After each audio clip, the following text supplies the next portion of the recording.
నంద్యాల నూనెపల్లె హరిజనపేటకు చెందిన వికలాంగుడు రవికుమార్ అనారోగ్యంతో వైద్య చికిత్స చేయించుకోవాలని ఆర్థిక సహాయం కోసం ఎదురుచూస్తున్నారు. నంద్యాల నూనెపల్లె హరిజనపేటకు చెందిన వికలాంగుడు రవికుమార్ చిన్న గుడిసెలో జీవనం గడుపుతున్నాడు. చిన్న అంగడి ఏర్పాటు చేసుకుని వృద్ధ తల్లి లక్ష్మమ్మను పోషిస్తున్నారు. ఇటీవల అంగడి అరుగు నుంచి జారి పడిపోవడంతో పోలియో ఉన్న కుడికాలు విరిగిపోయింది. నంద్యాల ప్రభుత్వ ఆసుపత్రిలో చికిత్స సాధ్యం కాదని చెప్పడంతో ప్రైవేటు ఆసుపత్రిలో ఆపరేషన్ కోసం 50,000 రూపాయలు ఖర్చవుతుందని వైద్యులు తెలిపారు. దీంతో వైద్యం కోసం ఆర్థిక సహాయం కావాలని వేడుకుంటున్నాడు.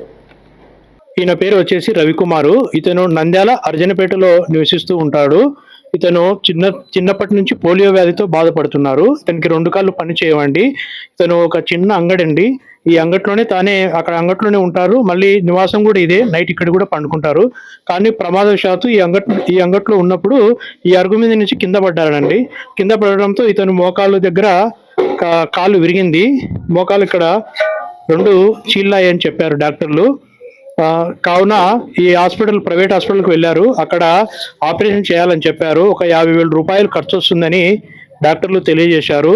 కావున ఈ నిరుపేద వికలాంగునికి అయినటువంటి రవి గారికి మీరు దాతలు మీ వంతు సాయం చేయవలసిందిగా కోరుకుంటున్నాము. దయచేసి ఈ కింద కనపరిచిన ఫోన్పే నంబర్కు మీ వంతు మీకు తోచినంత సాయం చేయండి.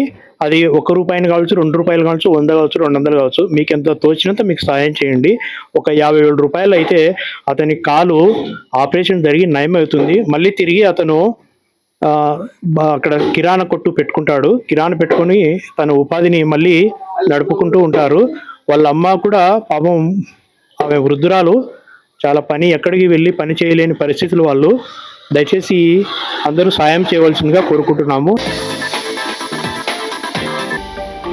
హలో అండి, నేను మీకు Rakshitha. Please do subscribe to Nandyal communications.